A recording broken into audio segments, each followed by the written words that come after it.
Very good morning to all of you. I hope आप सभी स्वस्थ होंगे। स्वागत है आप सभी का सुबह 7 बजे के इस 20 मिनट शो में। हम लोग रोजाना सुबह 7 बजे मिलते हैं, मंडे टू सैटरडे, और सुबह 7 बजे चाय की चुस्कियों के साथ पॉलिटी सीखने का प्रयास करते हैं। मैं सिखाने का प्रयास करता हूं और आप सीखने का प्रयास करते हैं। इस शो में मैं 4 सवाल शामिल करता हूं और इन 4 सवालों में आपको 40 बातें बताता हूं। वो 40 बातें जो आपके एग्ज़ाम के लिए रेलिवेंट हैं, जो आपके एग्ज़ाम के लिए महत्वपूर्ण हैं। मैं कोशिश करता हूं कि 4 सवालों के एक्सप्लेनेशन में ऐसी 40 बातों को शामिल करूं जिनको पढ़कर एग्जाम में आपकी एक्यूरेसी 90% प्लस हो।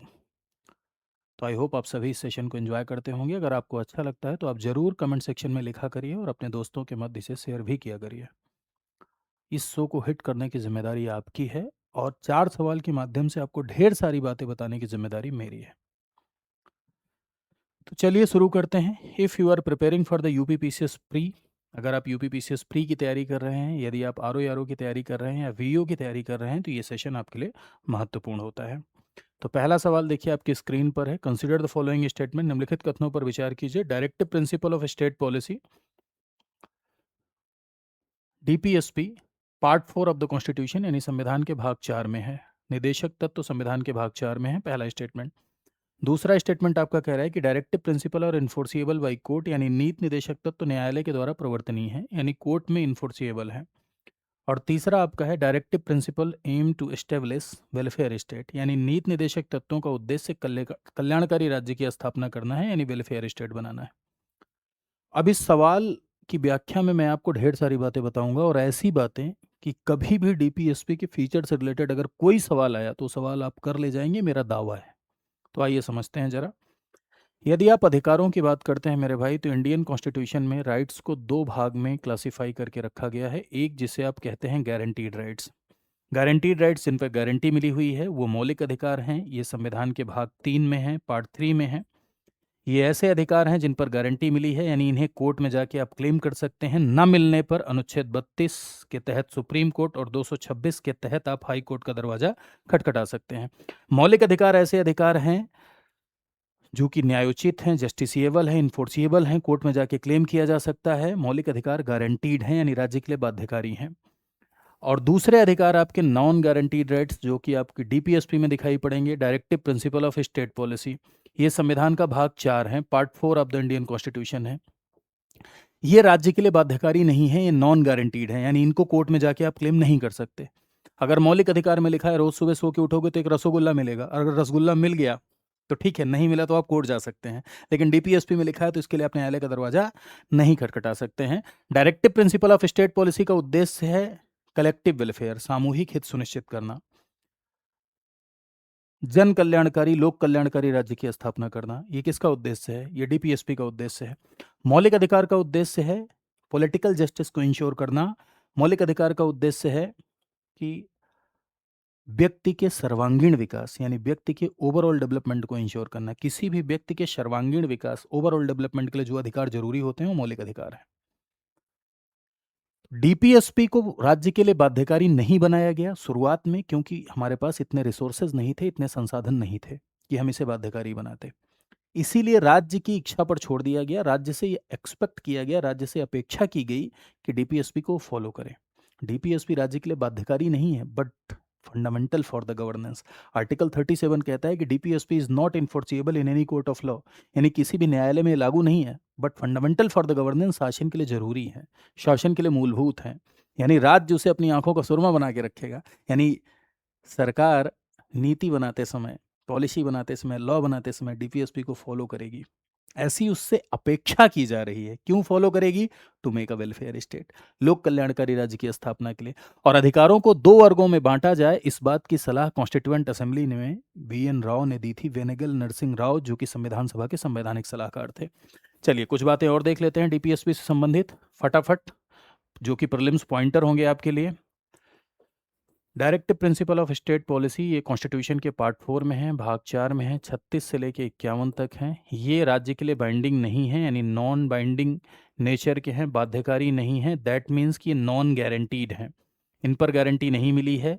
ये नॉट इन्फोर्सिएबल हैं, इनके लिए आप कोर्ट का दरवाज़ा नहीं खटखटा सकते हैं। नॉन जस्टिसिएबल हैं, वाद योग्य नहीं हैं या न्यायोचित ये नहीं है। ठीक है, कोर्ट जाके आप इन्हें क्लेम नहीं कर सकते हैं कि डीपीएसपी में ये लिखा हुआ है, ये आप दीजिए। क्या डीपीएसपी को अमेंड किया जा सकता है? जी हाँ, इसमें संशोधन हो सकता है। Under article 368 of the constitution इसमें संशोधन किया जा सकता है।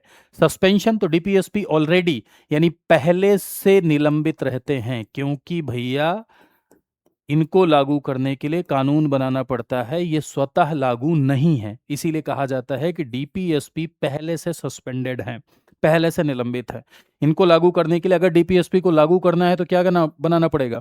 लागू करने के लिए लॉ बनाना पड़ेगा, यानी इन्हें लागू करने के लिए कानून बनाना पड़ेगा। डीपीएसपी कहाँ से प्रेरित है? तो भारत देश में ये आयरलैंड से प्रेरित हैं। और आयरलैंड में कहाँ से आए हैं? स्पेन से आए हैं। तो directive principle of state policy का ऑब्जेक्टिव क्या है? To make socio economic justice, सामाजिक और आर्थिक न्याय की स्थापना करना। To make a welfare state, welfare state यानी लोक कल्याणकारी राज्य की स्थापना करना। लोक कल्याणकारी राज्य यानी ऐसा राज्य जहां हर वर्ग का कल्याण सुनिश्चित हो, शोषित, वंचित, दबा, कुचला, पिछड़ा, सबका कल्याण सुनिश्चित करने की जो भावना है, निर्धन, असहाय, बूढ़ा, गरीब, उसे हम कल्याणकारी राज्य की भावना कहते हैं। और यही उद्देश्य है संविधान का। और संविधान निर्माताओं ने इसी उद्देश्य को अचीव करने के लिए directive principle of state policy के थ्रू कुछ प्रोविजंस किए और राज्य से एक्सपेक्ट किया कि राज्य इसे लागू करे। यानी संविधान निर्माताओं के द्वारा दिए गए ये पॉजिटिव इंस्ट्रक्शंस हैं, सकारात्मक निर्देश हैं। डीपीएसपी कैसे इंस्ट्रक्शन हैं? सकारात्मक निर्देश हैं। सकारात्मक नकारात्मक दो तरह के स्टेटमेंट। सकारात्मक जैसे चोरी मत, सॉरी, गरीब की मदद करो, ये पॉजिटिव है, क्योंकि आप चाहे गरीब की मदद करें चाहे ना करें। चोरी मत करो, ये नेगेटिव है, चोरी अगर आप करेंगे तो पनिश किए जाएंगे। तो डीपीएसपी का जो नेचर है वो पॉजिटिव इन नेचर है, सकारात्मक है, क्योंकि राज्य के लिए बाध्यकारी नहीं है। ठीक है, सवाल पर आते हैं। देखिए सवाल आपका क्या कह रहा है। डीपीएसपी पार्ट 4 में है, सही लिखा हुआ है, कोई दिक्कत नहीं है। आर इन्फोर्सिएबल बाई कोर्ट, क्या हम इसे कोर्ट में जाके क्लेम कर सकते हैं? क्या ये न्यायालय में लागू होते हैं, प्रवर्तनीय है? नहीं, ये गलत हो जाएगा। नीति निदेशक तत्व का जो उद्देश्य है वो वेलफेयर स्टेट बनाना है, यानी कल्याणकारी राज्य की स्थापना करना है। नीति निदेशक तत्वों का उद्देश्य, ये भी स्टेटमेंट आपका सही हो जाएगा। डायरेक्टिव प्रिंसिपल का उद्देश्य वेलफेयर स्टेट बनाना है, तो पहला और तीसरा आपका क्या हो जाएगा? राइट स्टेटमेंट हो जाएगा। ठीक है, चलिए आगे आते हैं। निम्नलिखित कथनों पर विचार कीजिए। Consider the following statement. The union executive consist of president, vice president, prime minister and council of minister. संघीय कार्यपालिका में राष्ट्रपति, उपराष्ट्रपति, प्रधानमंत्री और मंत्रिपरिषद क्या है? शामिल है, पहला स्टेटमेंट। दूसरा, executive power of union is vested in president. संघ की कार्यपालिका की शक्ति राष्ट्रपति में निहित है, यानी संघ की कार्यपालिका की शक्ति राष्ट्रपति में निहित है। तीसरा स्टेटमेंट आपका कह रहा है कि president act independently of council of minister. राष्ट्रपति मंत्रिपरिषद से स्वतंत्र होकर कार्य करता है, यानी प्रेसिडेंट काउंसिल ऑफ मिनिस्टर से फ्री होकर कार्य करता है, राष्ट्रपति मंत्रिपरिषद से स्वतंत्र होकर कार्य करता है। सवाल ये है, तो एक बात समझिएगा जरा सा। यदि आप बात संघीय कार्यपालिका की करें, यूनियन एग्जीक्यूटिव की यदि आप बात करें संघीय कार्यपालिका की, तो संघीय कार्यपालिका में प्रेसिडेंट होते हैं, राष्ट्रपति होते हैं, प्लस वाइस प्रेसिडेंट होते हैं, काउंसिल ऑफ मिनिस्टर यानी मंत्रिपरिषद। मंत्रिपरिषद मीन्स सारे मंत्री और प्रधानमंत्री को मिलाकर मंत्रिपरिषद बनती है, और अटॉर्नी जनरल ऑफ इंडिया महान्यायवादी होते हैं। तो संघीय कार्यपालिका में कौन कौन शामिल होता है? राष्ट्रपति, उपराष्ट्रपति, मंत्रिपरिषद और महान्यायवादी। महान्यायवादी जो कि केंद्र सरकार का वकील है, केंद्र सरकार को लीगल एडवाइस देता है।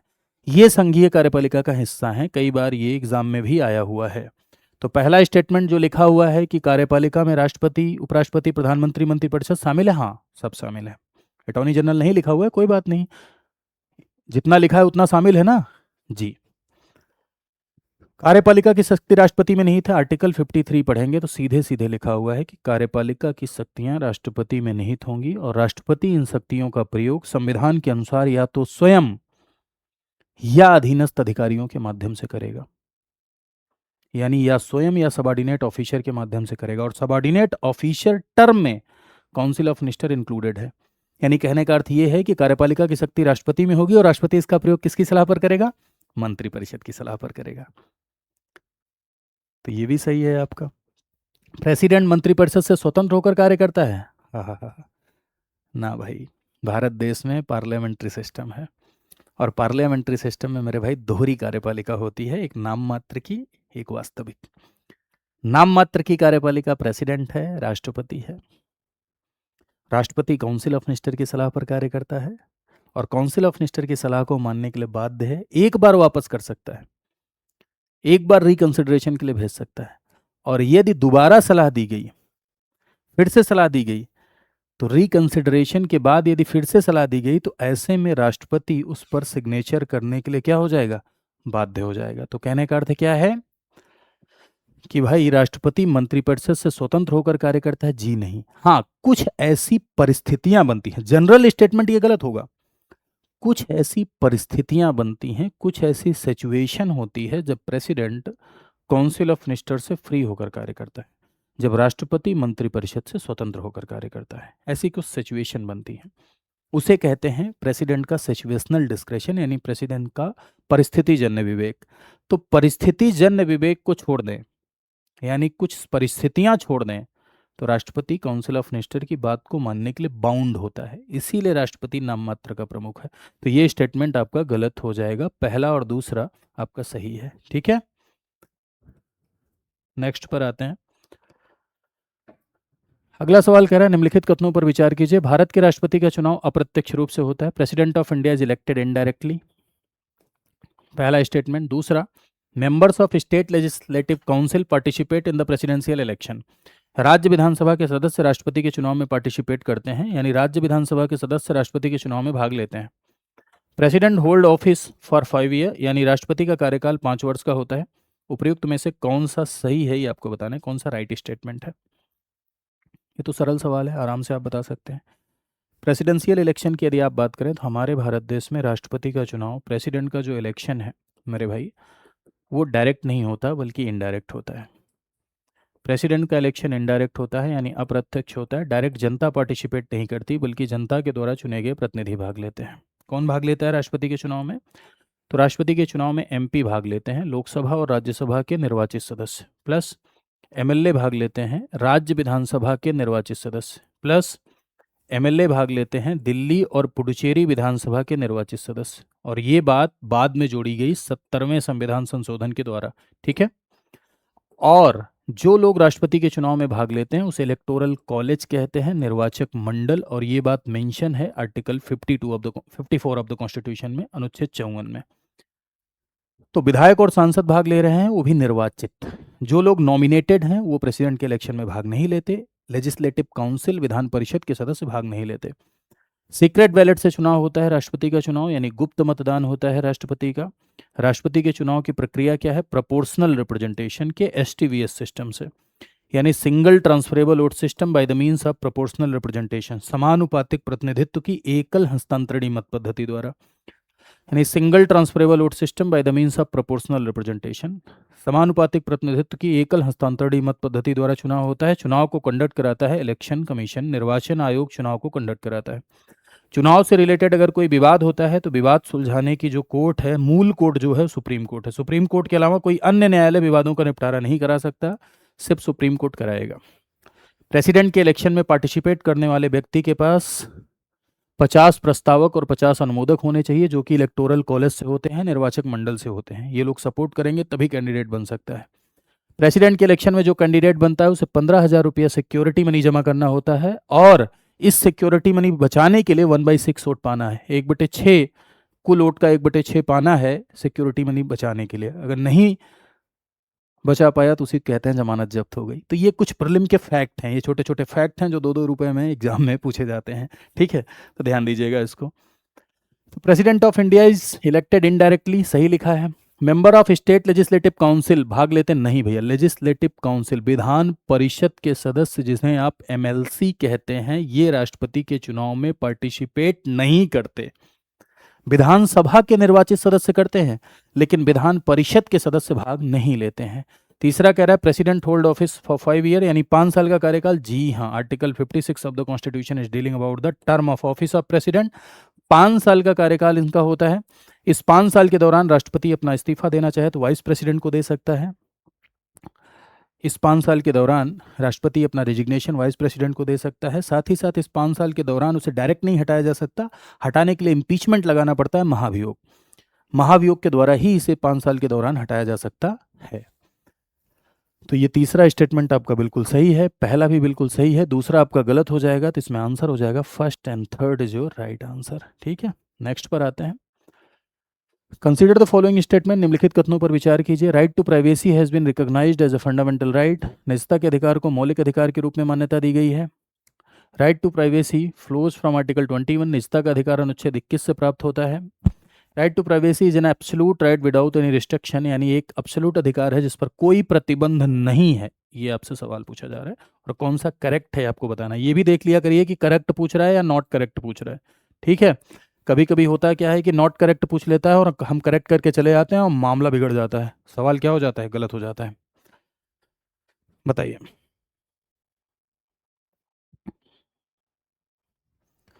तो देखिए, यदि आप बात करें राइट टू प्राइवेसी की तो ध्यान से सुनिएगा। Article 21 of the constitution is dealing about the right to life. अनुच्छेद 21 जीवन का अधिकार है। अनुच्छेद 21 यदि आप पढ़ेंगे तो उसमें एक लाइन लिखी है, आपके जीवन को तब तक नहीं छीना जा सकता जब तक प्रोसीजर इस्टेब्लिश बाई लॉ न हो। यानी आपके जीवन को तब तक नहीं छीना जा सकता जब तक कानून की कोई प्रक्रिया न हो। कानून की प्रक्रिया के द्वारा ही जीवन छीना जा सकता है। तो आर्टिकल 21 आपके राइट टू लाइफ पर गारंटी देता है। लेकिन आर्टिकल 21 की व्याख्या करते हुए सुप्रीम कोर्ट ने इसे बहुत व्यापक बनाया। मात्र एक लाइन कॉन्स्टिट्यूशन में लिखी है, लेकिन मौलिक अधिकारों में सबसे ब्रॉड इंटरप्रिटेशन अगर किसी का हुआ है तो 21 का हुआ है। 21 में बहुत सारी बातों को सुप्रीम कोर्ट में शामिल किया, जैसे जीवन का अर्थ कुत्ते बिल्लियों की तरह जीना नहीं है, जीवन का अर्थ है एक सम्मानित और गरिमापूर्ण जीवन जीना। मेनका गांधी केस में सुप्रीम कोर्ट ने कहा कि राइट टू डिग्निफाइड लाइफ यानी गरिमापूर्ण जीवन जीने का अधिकार भी आर्टिकल 21 के अंतर्गत फंडामेंटल राइट है। विदेश यात्रा का अधिकार भी आर्टिकल 21 के अंतर्गत फंडामेंटल राइट है। अपनी पसंद की शादी करने का अधिकार भी आर्टिकल 21, हाँ आपका प्रिय अपनी पसंद का ब्याह करने का अधिकार, तो अपनी पसंद की शादी करने का अधिकार भी 21 के अंतर्गत फंडामेंटल राइट है। हथकड़ी लगाने के विरुद्ध अधिकार, छत का अधिकार, आश्रय का अधिकार, इंटरनेट का अधिकार, ये आर्टिकल 21 के अंतर्गत फंडामेंटल राइट है। रही बात निजता के अधिकार की, तो राइट टू प्राइवेसी यानी निजता का अधिकार भी पुट्टा स्वामी केस में ऑनरेबल सुप्रीम कोर्ट ने आर्टिकल 21 में शामिल किया। यानी अनुच्छेद 21 के तहत निजता का अधिकार भी एक मौलिक अधिकार है। ये दोनों सही हो जाएगा। कौन सा केस? पुट्टा स्वामी केस। अच्छा, एक बात यहाँ और समझ लीजिए कि कोई बात जो कॉन्स्टिट्यूशन में पहले से लिखी है ओरिजिनली या बाद में अमेंड करके जोड़ी गई, यानी जो आपको कॉन्स्टिट्यूशन में दिखाई पड़ रही है डायरेक्टली, उसे हम एक्सप्लिसिट प्रोविजन कहते हैं, ठीक है। और ऐसी बातें जो सुप्रीम कोर्ट ने अपने जजमेंट के साथ समाहित किया है, लपेट दिया है, उसे इम्प्लिसिट प्रोविजन कहते हैं। जैसे जीवन के अधिकार की व्याख्या करते हुए सुप्रीम कोर्ट ने कहा कि भैया अपनी पसंद का ब्याह करने का अधिकार भी इसमें शामिल है, अपनी पसंद का शादी करने का अधिकार भी इसमें शामिल, तो इम्प्लिसिट प्रोविजन होगा, अंतर्निहित प्रावधान, ठीक है। अब अधिकार क्या एब्सोल्यूट होते हैं? तो देखो ध्यान रखना भाई, अधिकार कुछ अपवादों के यदि आप छोड़ दें तो अधिकार कभी एब्सोल्यूट वे में नहीं दी जा सकते। एब्सोल्यूट मतलब आत्यांतिक, जिस पर कोई सीमा ना हो। यदि आपको अधिकार ऐसे दे दिया जाएगा जिस पर कोई रिस्ट्रिक्शन ना हो तो आप मनमानी करेंगे। अगर आपको बोलने का अधिकार दे दिया जाए और कोई सीमा ना लगाई जाए, आप सबको गरियाएंगे, समाज को गरियाते हुए चलेंगे। इसीलिए अधिकारों पर रिस्ट्रिक्शंस बहुत ज़रूरी हैं, और अधिकारों पर रिस्ट्रिक्शंस बहुत ज़रूरी हैं। और राइट टू प्राइवेसी ही नहीं बल्कि लगभग लगभग सारे अधिकार अब्सोल्यूट नहीं है, उस पर कुछ रिस्ट्रिक्शन लगाए जाते हैं, और जो भी रिस्ट्रिक्शन लगाए जाते हैं वो रिजनेबल होते हैं, यानी तार्किक प्रतिबंधों के साथ ही अधिकार दिए जा सकते हैं। तो right to privacy is an absolute, ये गलत हो जाएगा, नहीं, इस पर भी तार्किक प्रतिबंध लगाए जा सकते हैं, by law, by court, by constitution लगाए जा सकते हैं। तो इसमें कौन सा कथन सही है? फर्स्ट एंड सेकंड आपका राइट आंसर हो जाएगा। तो आई होप आपने सेशन को एंजॉय किया होगा। जरूर बताइएगा आपको सेशन कैसा लगा। साथ ही साथ मेरे भाइयों, आप यहाँ मुझे इंस्टाग्राम पे फॉलो कर सकते हैं, कोई डाउट पूछ सकते हैं, परेशानी अपनी बता सकते हैं, ठीक है। यहाँ पर भी आप मुझसे जुड़ सकते हैं, टेलीग्राम पर भी, और यहाँ भी स्टडी IQ के साथ जुड़कर आप नए अपडेट्स पा सकते हैं। और यदि आप UPPCS की कंप्लीट प्रिपरेशन कर रहे हैं मेरे भाई, देन ज्वाइन आरंभ 17.2। ये एक ऐसा बैच है जो प्री, मेंस और इंटरव्यू तीनों की तैयारी के लिए है।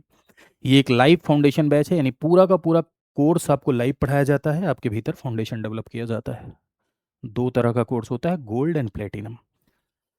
गोल्ड में 4 बातें, 1100 प्लस घंटे की live class, complete syllabus, interview guidance programme free, current affair magazine मिलेगी, ठीक है, मेंटोरशिप मिलेगी, यानी आपको दिशा दिखाने के लिए मेंटोर, और 2 साल की वैलिडिटी।